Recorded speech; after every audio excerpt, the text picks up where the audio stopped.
So today I'll be showing you how to find out if an AirTag is tracking you. So what you need to do is simply go to the Find My app on your iPhone and then go to Items. Okay.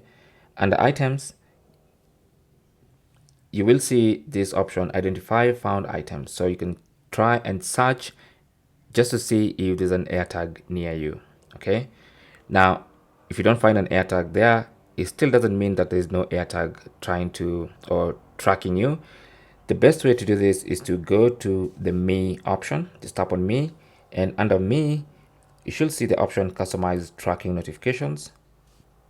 Click on that, and then you want to make sure you allow notifications for that, so that in case there's an AirTag tracking you, then you can get notifications. All right, and you can choose how you want your notifications.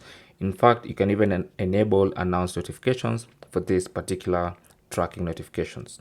So that is basically how to check or how to know if an AirTag is tracking you.